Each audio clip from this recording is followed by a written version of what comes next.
Amén. Muy bien, un pasaje largo, 10 versículos. Seguimos en el Sermón del Monte. Ya llevamos el 75% del sermón, ¿sí? En un par de meses, eso es un logro. Y vamos a hacer un pequeño resumen hoy. Vamos a leer Mateo 6, versículos 24 al 34. Dice de la siguiente manera: ninguno puede servir a dos señores, porque o aborrecerá al uno y amará al otro, o estimará al uno y menospreciará al otro. No podéis servir a Dios y a las riquezas. Por tanto os digo, no os afanéis por vuestra vida, qué habéis de comer o qué habéis de beber, ni por vuestro cuerpo, qué habéis de vestir. ¿No es la vida más que el alimento y el cuerpo más que el vestido? Mirad las aves del cielo, que no siembran, ni ciegan, ni recogen en graneros, y vuestro Padre celestial las alimenta. ¿No valéis vosotros mucho más que ellas? ¿Y quién de vosotros podrá, por mucho que se afane, añadir a su estatura un codo? Y por el vestido, ¿por qué os afanáis? Considerad los lirios del campo, cómo crecen, no trabajan ni hilan, pero os digo que ni aun Salomón con toda su gloria se vistió así como uno de ellos. Y si la hierba del campo, que hoy es y mañana se echa en el horno, Dios la viste así, ¿no hará mucho más a vosotros, hombres de poca fe? No os afanéis pues diciendo qué comeremos o qué beberemos o qué vestiremos, porque los gentiles buscan todas estas cosas, pero vuestro Padre Celestial sabe que tenéis necesidad de todas estas cosas.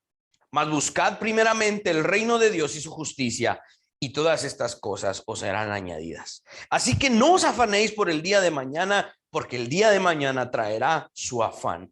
Basta a cada día su propio mal. Muy bien.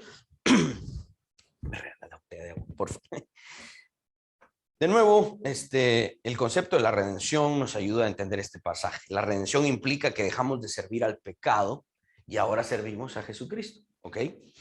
No podemos servir a dos señores. No podemos servir a nuestro pecado, a nuestros deseos, gracias, y a Jesucristo al mismo tiempo, ¿ok?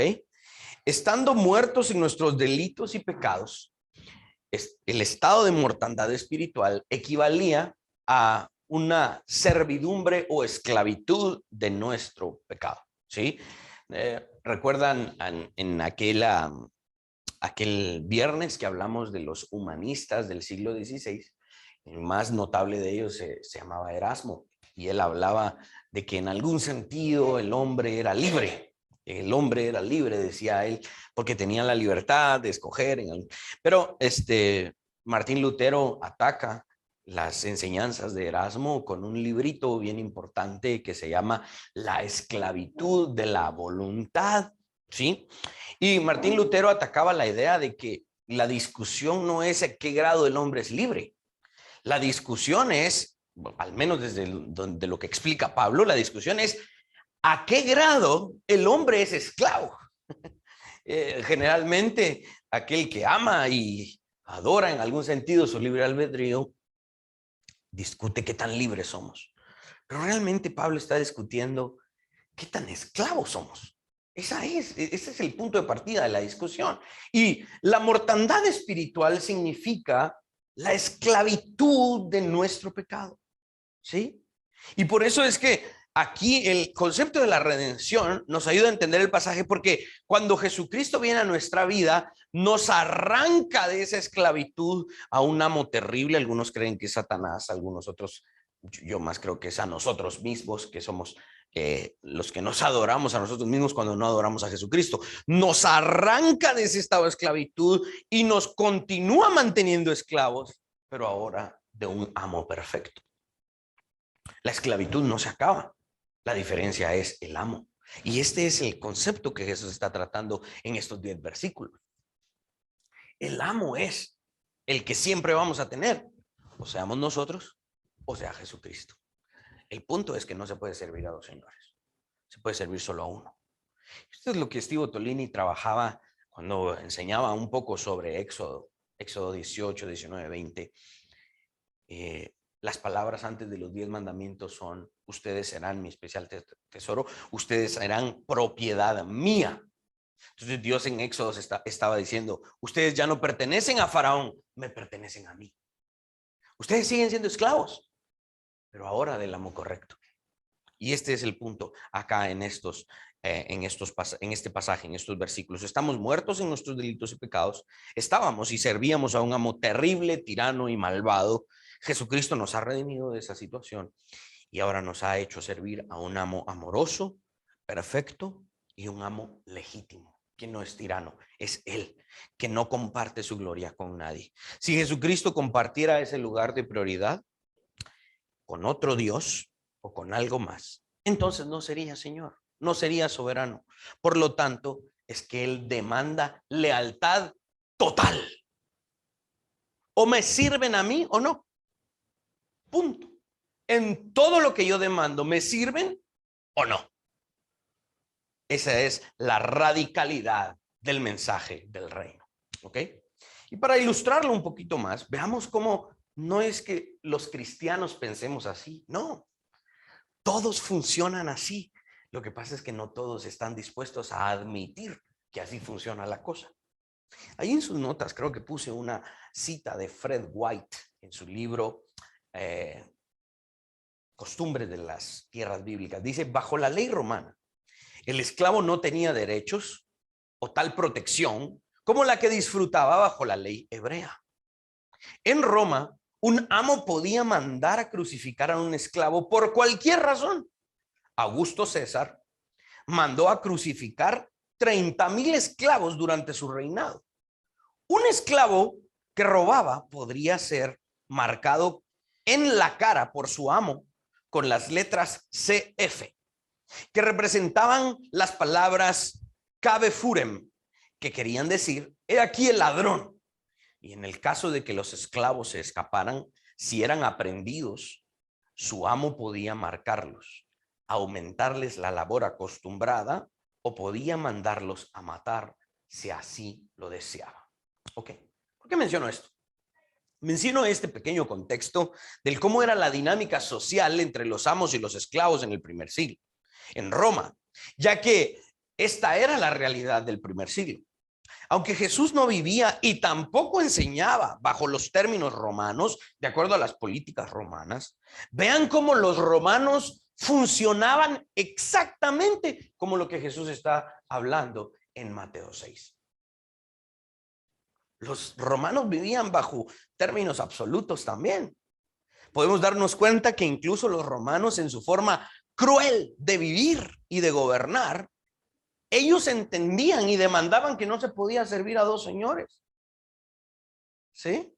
La política principal de Roma era César es Curios, señor, Dios y dueño absoluto.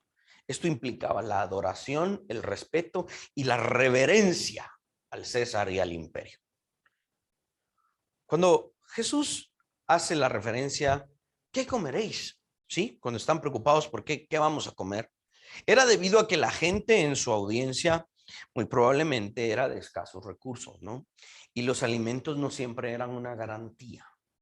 El pan, la leche, la mantequilla, los vegetales, las frutas, etcétera, eran parte de la alimentación o la dieta diaria que no todos podían producir. Por lo tanto, había un intercambio de bienes, servicios y algunas veces, o la mayor parte del tiempo, con un factor que facilitaba el intercambio directo. En vez de yo transar mi mercancía por mercancía que tú tenías, entonces yo te doy mi mercancía, vos me das tu mercancía, porque yo necesito tu mercancía y vos necesitas de la mía, para yo quedarme con mi mercancía y obtener la mercancía de alguien más que yo necesitaba, utilizábamos un factor que facilitaba ese intercambio directo. Ese factor es el dinero. Ahora, ese dinero eran dracmas, eran denarios, etcétera, ¿no? Pero todas esas eran monedas o algún tipo de mercancía que tenía una inscripción. ¿Y qué inscripción tenía? La del César. Ahora, el dinero se convierte en algo muy común de todos los días. Y entonces el César aprovecha eso. Ah, ok, ustedes están utilizando dinero, metales. Okay. Quiero que se recuerden todos los días que yo soy el amo. Entonces, todas las monedas tienen que llevar mi inscripción. Para que cada día que ustedes compren algo y vean esas monedas, digan, ok, voy a utilizar estas monedas para comprar aquello que aquel tiene. Y entonces cuando yo estoy tomando esas monedas, me recuerda a quién tiene la inscripción. Finalmente, ese acto era, ok, gracias a ti, César, es que puedo comer. ¿Mm? Esa era la dinámica. Ese es el sentido del dinero. Hoy no lo vemos así, ¿verdad? Por ejemplo, yo agarro un billete de A5 que sabe, está Justo Rufino Barrios. Ay, gracias a ti, Justo Rufino Barrios. ¿Cómo? No, no es eso. No es eso. Pero en algún sentido, en el primer siglo era así. Era gracias al César. Ese era el asunto del dinero allí, ¿no? De la misma manera, la vestimenta era un asunto esencial para el israelita y de hecho para la gente, ¿no? La famosa capa era para cubrir del frío durante la noche. Hemos de recordar que en estos lugares desérticos, así como el calor era intenso en el día, en ciertas partes de la noche, también el desierto es intenso en el frío. Y el frío se sentía mucho porque el calor era intenso en el día, ¿no? Aquellos que debían a sus acreedores temían que estos vinieran y les quitaran la capa. Ah, bueno, no me puedes pagar, dame la capa. No, la necesito para la noche. La ley hebrea hacía una provisión. Si el acreedor te podía quitar la capa, pero la ley obligaba al acreedor a devolvértela en la noche y volvértela a quitar en el día. Pero el problema es que en el primer siglo, bajo el Imperio Romano, no todos los acreedores respetaban la ley hebrea. Entonces este era un problema, ¿no? Era un problema para los judíos.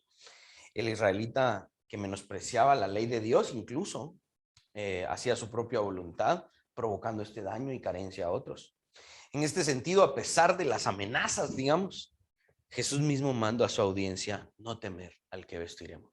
Porque el asunto, uno de los asuntos principales en este texto es, recuerden, no comen, ni viven, ni se protegen gracias al César. Ustedes quieren reconocerlo a él como Señor. Quiero decirles que yo soy el Señor. Yo los puedo alimentar. Yo los puedo proteger. Yo soy el único y verdadero Dios. Ese es finalmente el concepto que subyace en toda esta lectura. En este bloque del sermón, lo podemos estudiar de una manera, de diferentes maneras, pero para mí es muy claro de la manera en la que se los estoy planteando ahí en sus notas. En este bloque del sermón hay tres cosas. Número uno, un principio establecido, ¿sí? Un absoluto, ahí se los puse. Dos, está la explicación del problema o la acusación, porque Dios establece un principio y basado en ese principio o premisa, Dios lanza una acusación. Vamos a ver cuál es esa. Y número tres, en virtud de tal principio, se detallan las implicaciones prácticas y eternas de lo que Dios está planteando ahí, para que el oyente sepa cómo resolver ese problema o acusación de parte de Dios. Veamos las tres partes. Número uno, el principio o el absoluto, versículo 24. Ninguno puede servir a dos señores, porque aborrecerá al uno y amará al otro, o estimará al uno y menospreciará al otro. Ese es un principio, ese es un absoluto, ¿ok? Que está planteado ahí. Dos, el problema o la acusación es el siguiente, siempre en el versículo 24. No podéis servir a Dios y a las riquezas. Debido a que no se puede servir a dos señores, ¿cuál es el problema? Que ustedes quieren servir a Dios y también a las riquezas. Esa es la acusación.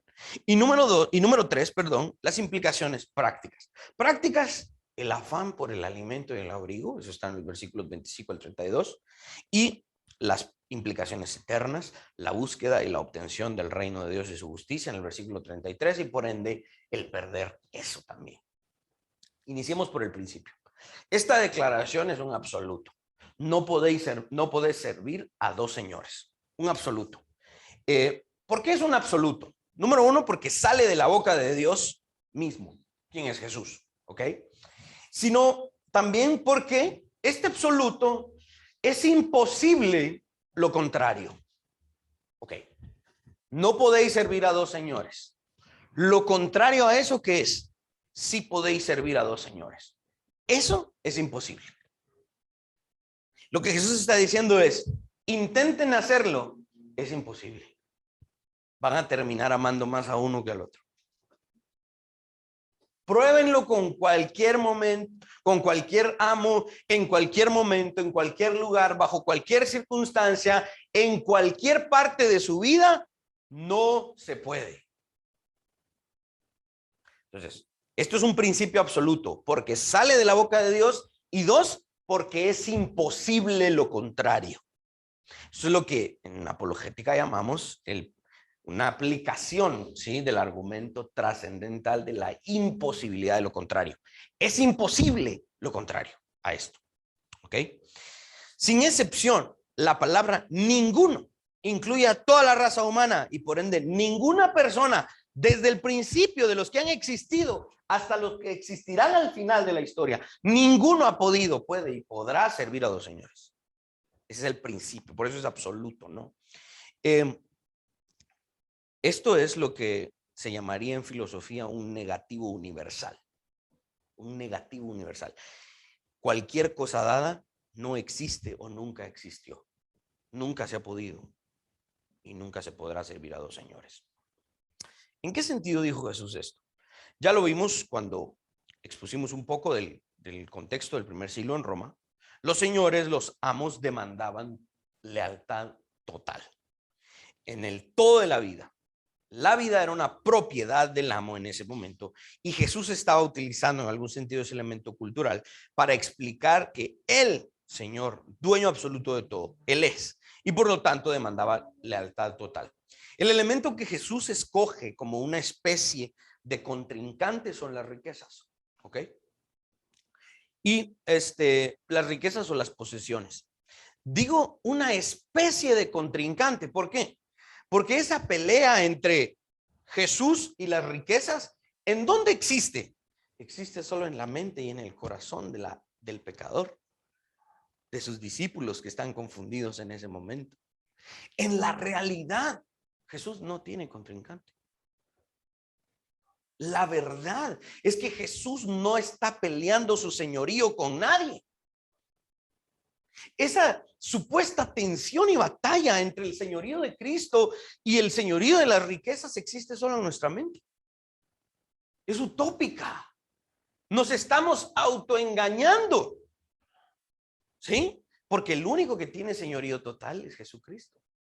Ese es un problema nuestro. O sea, Jesús se para fuera de nuestra mente, de nuestro corazón y dicen, pobrecitos ustedes, están engañados pensando en su mente que yo estoy peleando el primer lugar con las riquezas. No se puede. Están engañados. Y hoy, 2000 años después, hay mucha gente todavía sufriendo de esto. ¿Ok? Era y sigue siendo imposible que una persona pueda ser leal a dos señores, quienes demandan la totalidad del ser. En una línea, Jesús establece el principio conceptual sobre el cual se va a desarrollar el resto de su argumento. Debido a que este principio es establecido, no se puede servir a dos señores. Jesús avanza entonces a la acusación. Y acusa a sus discípulos. Y acusa a los otros 5,900 y tanto chutes que están ahí. Y por ende a nosotros que estamos 2000 años después. Esto implica una acusación. No podéis servir a Dios y a las riquezas. ¿Ok? Esto implica que la audiencia en el Sermón del Monte estaba lidiando en su corazón por servir a Dios y al mismo tiempo a las riquezas y a las posesiones. Esto es muy interesante ya que aún la audiencia de escasos recursos tenía este problema. Jesús no le estaba hablando a las familias acaudaladas del imperio. Jesús no le estaba hablando a los políticos de Roma que tenían muchas posesiones en ese momento. En ese momento, contextualmente, estaban sentados alrededor de ese monte personas pobres, de muy escasos recursos. Para ellos, directamente en ese instante es la acusación y por ende a todos los demás. Pero en ese momento Jesús no está hablándole a personas adineradas. Se está hablando a personas de escasos recursos. Recordemos que el problema del dinero no era solo para los adinerados, era también para aquellos que no tenían lo suficiente, pero enfocaban sus esfuerzos en conseguir el dinero porque creían que eso les ayudaba a solucionar sus problemas. En esta declaración nos estamos enfrentando a un tipo de exageración o hipérbole, como se le llama. Porque si llevamos esta batalla entre Jesucristo y las riquezas a un nivel de literalidad, vamos a darnos cuenta que no es posible y que es ridículo. Pongan esta imagen en su mente. De este lado tenemos un trono blanco, como el descrito en Apocalipsis. A la diestra que está sentado a la diestra de Dios Padre, ¿no? Y ahí está Jesucristo coronado de gloria y de majestad, gobernando el universo. Ahí está ese trono. Y de este lado tenemos otro trono. Pero ahí, ¿quién está sentado? Un montón de bolsas de dinero, papeles de abogados que tienen a nuestro nombre cierta cantidad de posesiones, vestidos, joyas, etcétera. Ese trono está lleno de esas riquezas. Si ustedes llevan estas palabras a un cumplimiento literal, dense cuenta que es ridículo. Porque aquí sí está sentado un hombre, como nosotros, pero es Dios humanado, quien tiene una capacidad ontológica. Él es Jesucristo. Él merece adoración. Y aquí en este trono, ¿quién está sentado? Aquí hay cosas que están sin vida. Las riquezas no son nadie, no son alguien, son cosas. Entonces Jesús está utilizando una hipérbole porque cuando llevamos esas palabras a la literalidad, nos damos cuenta que es imposible. Y no solo imposible, es ridículo. Eso es lo que Jesús está diciendo. No podéis servir a Dios y a las riquezas. En cierto sentido, se exagera esta declaración porque no solo es malo servir a las riquezas, no solo es imposible, es ridículo. Las riquezas no pueden ser un señor o amo de verdad, porque no son nadie. Al mismo tiempo, todas las riquezas del mundo tienen dueño y son propiedad de este que está sentado de este lado. Estas riquezas pertenecen a este. Las propiedades de este las hemos convertido en un Dios. Es malo, es imposible y es ridículo. Dice Ageo 2, versículo 8: mía es la plata y mío es el oro, dice Jehová de los ejércitos. Por lo tanto, aquel que estuviera intentando servir a las riquezas estaría buscando servir a una propiedad del Dios verdadero. Algo que está debajo del Dios verdadero. Esto nos lleva a considerar el otro punto de esta enseñanza. Él estaba lidiando finalmente con el pecado de la idolatría. Finalmente. Ya que el servir a otra cosa que no es Dios, el Dios de la Biblia, era y sigue siendo idolatría. Una clara y plena violación del primer mandamiento. Quien escribe esto es Mateo, quien en su vida, antes de venir a Cristo, era probablemente un hombre muy adinerado. Y es muy probablemente aquel quien haya padecido también de este problema. Yo no me puedo imaginar a Mateo, tal vez con lágrimas en sus ojos, ¿verdad? Yo padecía de esto. Él padecía de esto tal vez, ¿no? Servir a las riquezas.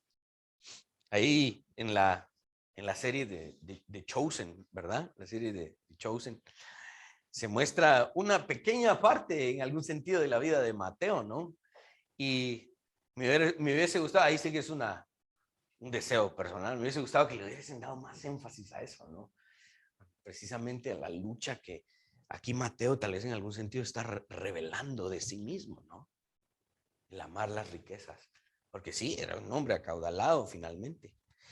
Miren, los oyentes no son ciudadanos acaudalados de Roma en este momento, no son familias poderosas del imperio, son personas del campo, son pobres, que hasta este momento estaban convencidos de que eran esclavos de Roma.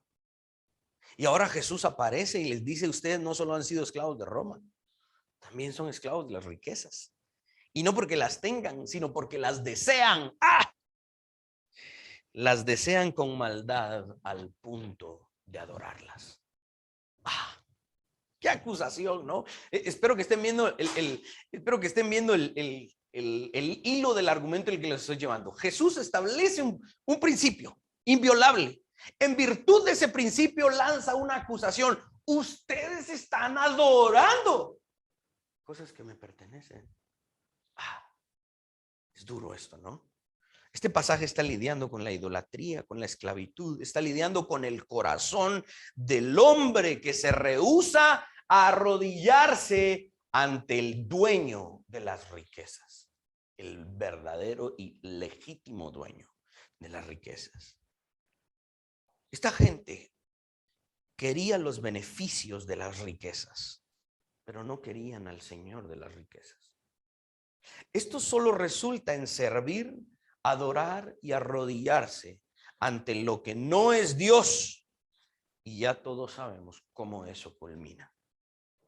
Luego de lidiar con el principio, el problema y la acusación, Jesús entonces avanza a las implicaciones. El principio, no se puede servir a dos señores. La acusación, ustedes están adorando a las riquezas. Y debido a eso, hay implicaciones, consecuencias de adorar a las riquezas. ¿Sí? ¿Cuáles son esas implicaciones? La frase siguiente nos da el paso, la pauta. Por tanto os digo, por eso, no os afanéis. Muy bien. Afanarse, del griego merimnao, que literalmente significa ansiedad. Jesús estaba diciendo a su audiencia, el afán es la conclusión lógica, la sentencia por servir a las riquezas. El afán es un deseo intenso que es contrario a la confianza. ¿Ok? Básicamente, la ansiedad o el afán viene a ser una traición a la fe. Es traicionar la fe. Lo cual hasta podría resultar en algo pecaminoso. Dice, no os afanéis por vuestra vida, dice Jesús. Pregunta, ¿el afán puede sustentar la vida? Les voy a poner un ejemplo. Digamos que una persona se encuentra gravemente enferma y los doctores no encuentran la razón, no encuentran qué es. Por lo extraño de la enfermedad, ¿no? Entonces, los doctores le dicen, mire, no encontramos las razones de su enfermedad. Ayúdenos a encontrar la cura. Afánese, preocúpese.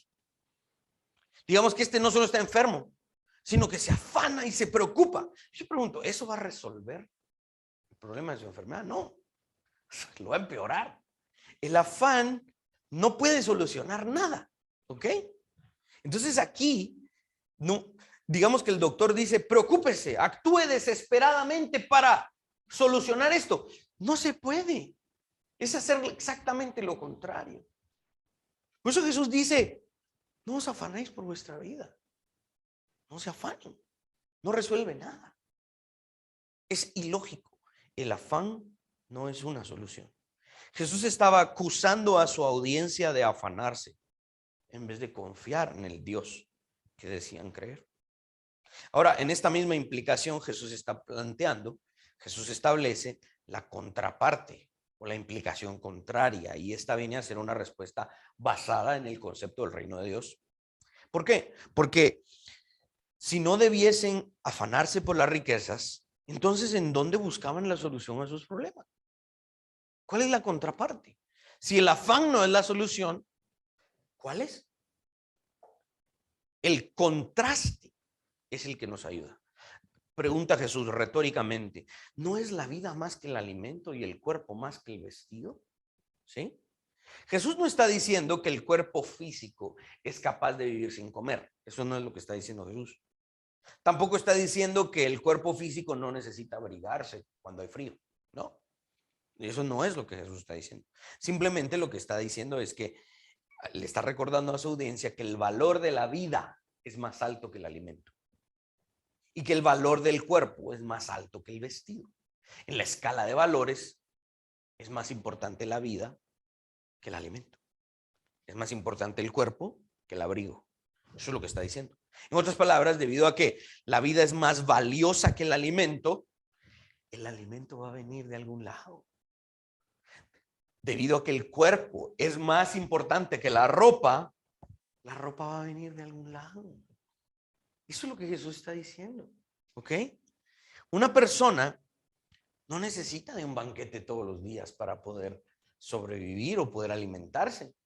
Miren, de verdad, en diciembre, ustedes, yo me cansé de tanta comida porque soy delgado. Yo me cansé de tanta comida, hombre, porque de verdad íbamos a tal lugar y Venimos aquí, comida. Al punto, allá cuando estábamos aquí dijimos, no muchachos, vamos las horas, ya no hagan más, ya mucho. Y no necesitamos de un banquete todos los días, necesitamos del pan necesario. Sí, no está mal un churrasco de vez en cuando, pero la comida va a llegar, ¿sí? El cuerpo no necesita de vestiduras caras para cubrirse del frío. Miren, el poncho del tigre de Bengala en el guarda es más barato y cubre mejor que chalecos de Oscar de la Renta, pues. Era yo, con Cindy tenemos dos ponchos tenemos del tigre de Bengala. Y como en la noche ella me quitaba el poncho, me compré uno para mí. Entonces ahora tenemos dos ponchos del tigre de Bengala. El problema es que ahora tenemos un tercero que se llega a meter y nos quita los dos, ¿va?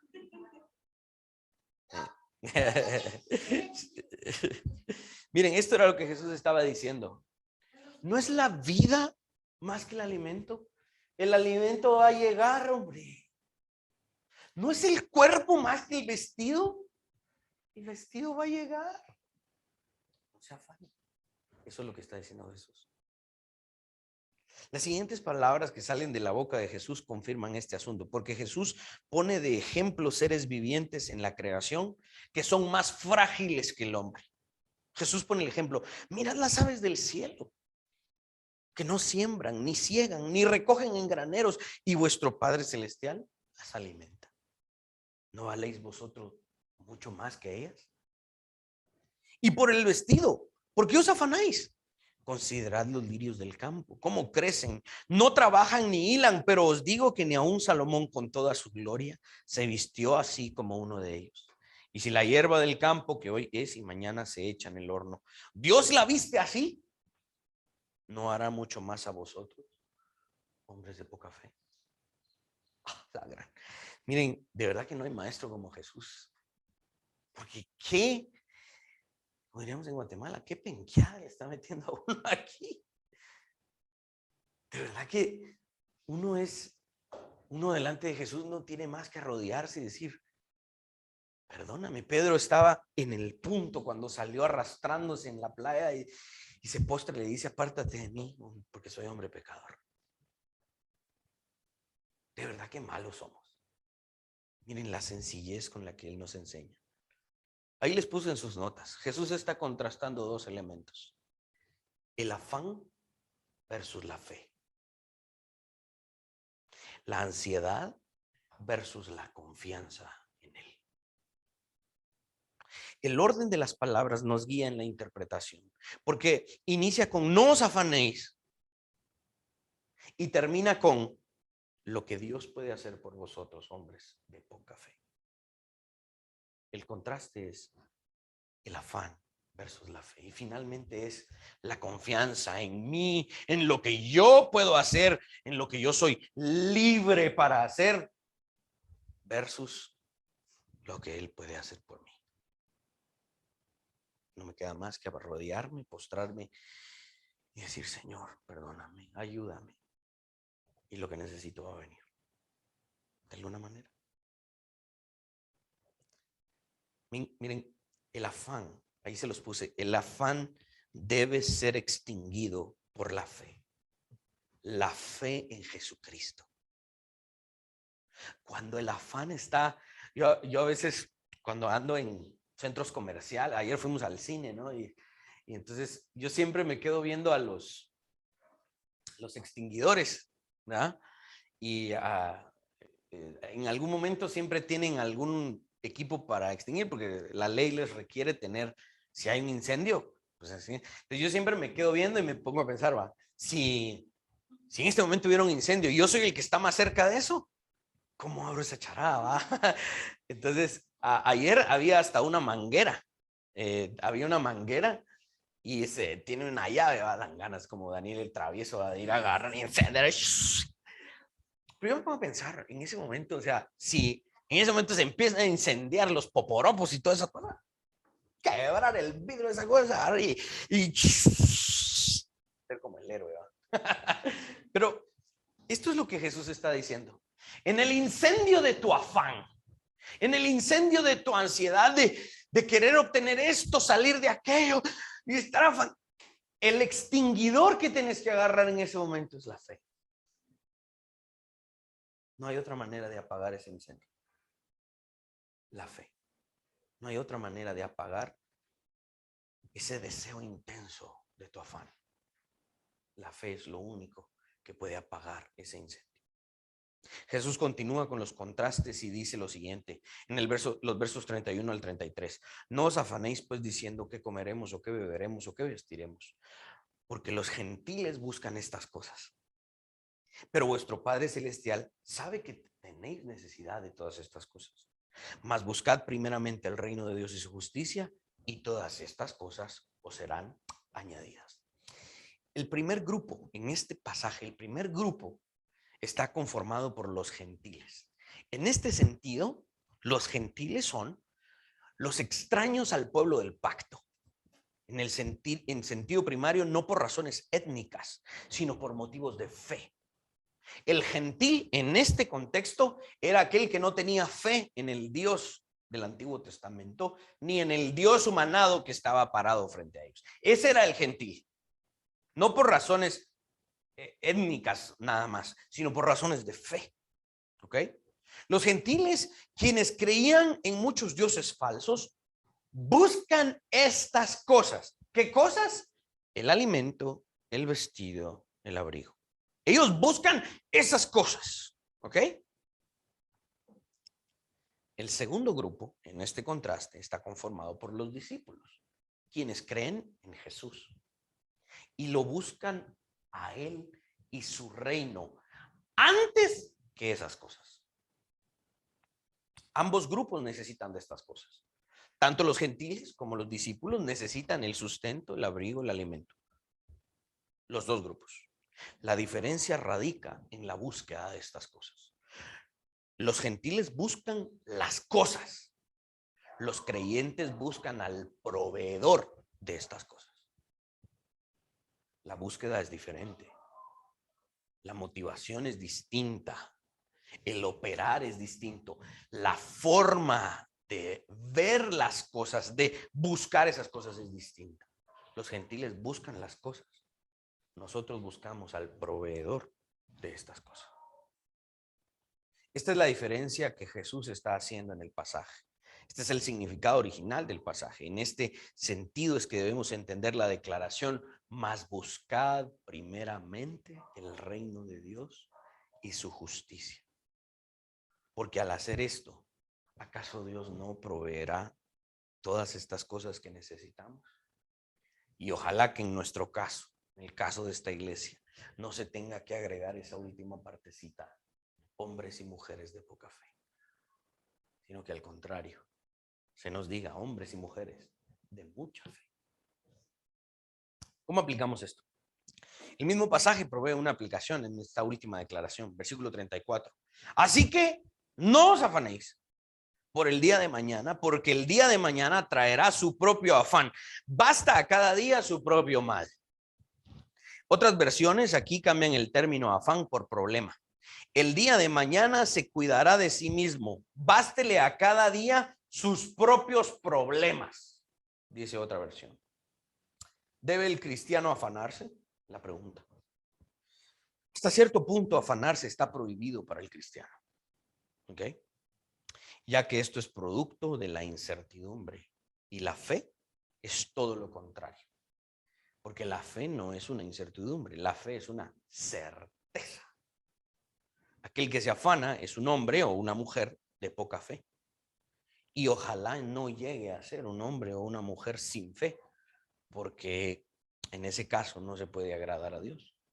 Recuerdan Hebreos 11, porque sin fe es imposible agradar a Dios. La lectura de este pasaje te debe proveer la certeza. A ti, a cada uno de los que estamos aquí. La lectura de este pasaje nos debe proveer la certeza de que hay un Dios extendiendo su mano todos los días para proveernos lo que necesitamos. Y el día de mañana, ese mismo Dios va a estar extendiendo su mano para proveerte. Esa es una gran aplicación que podemos deducir. Miren, no esperemos banquetes y manjares todos los días. Como diría el meme, aunque sea huevito, pero va a haber huevito estrellado, revuelto, duro. Algunos se lo comen tibio, ahí se están pecando, digo, pero aunque sea huevito, va a haber, pero va a haber. Tenemos la certeza de que va a haber. Miren, no esperen ropa de marca, aunque sea de paca, pero vamos a tener, hombre. Vamos a tener, y a veces la de paca sale mejor. Sí. J.I. Packer, en su contribución a la Enciclopedia de Hechos Bíblicos, lanza una declaración magistral. Dice, ahí se las puse en sus notas: la vida de Jesús demostró que cada condición espiritual tiene una manifestación material. Nuestra manifestación material es producto de lo que estamos viviendo en el corazón, en la mente, lo que estamos pensando todos los días, lo que estamos anhelando y deseando. La manifestación de lo que experimenta nuestro cuerpo, nuestros hogares, nuestras casas, nuestras relaciones, lo que expresa nuestro cuerpo material es un producto de lo que hay aquí adentro. Si hay afán, si hay ansiedad, si hay preocupación, incertidumbre, porque no sé si voy a llegar mañana, no sé si voy a llegar al fin de mes. Esa manifestación material es producto de lo que hay en el corazón, en la mente. Mis hermanos, este es un llamado para establecer nuestra lealtad. Nuestras rodillas se deben doblar ante el dueño de todo, nunca ante las posesiones del dueño. Y al parecer, los receptores originales entendieron bastante bien esta parte del sermón, porque muchos de ellos, según vemos en el libro de los Hechos, años después de esta enseñanza, dice que vendían sus propiedades, se despojaban de sus cosas y las traían a los pies de los discípulos para ayudar a todos los demás. Esta es una clara evidencia de la confianza de los discípulos en el dueño de las riquezas y no en las riquezas. Aquellos que confían en las riquezas, en la seguridad de su puesto laboral y su salario, encontrarán múltiples demandas de la Escritura. Como por ejemplo el Salmo 39:6, ciertamente como una sombra es el hombre. Ciertamente en vano se afana, amontona riquezas y no sabe quién las recogerá. Proverbios 11:28, el que confía en sus riquezas caerá, mas los justos reverdecerán como ramas. Hoy muchos siguen incumpliendo el primer mandamiento. Hoy, más de 2000 años después de haber dicho esto, miren, la libertad financiera no llega a la vida de muchos debido a que desean con afán esas riquezas y posesiones y no desean con esa misma intensidad al rey de esas posesiones. Aman las riquezas del rey, pero aborrecen su gobierno. Quieren las posesiones, pero no se arrodillan ante aquel que da el poder para obtener esas posesiones. ¿Vives afanado? ¿Vives afanada? La pregunta de rigor es, ¿a quién estás sirviendo?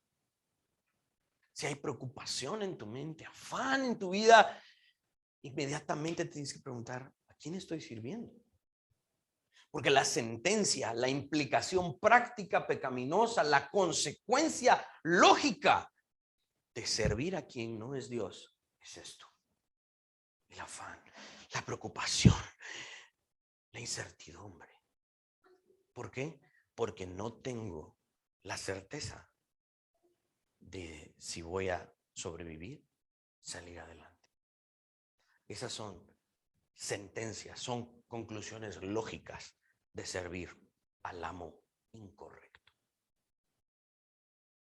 Espero que les haya hecho sentido lo que hoy hablamos. Pongámonos de pie.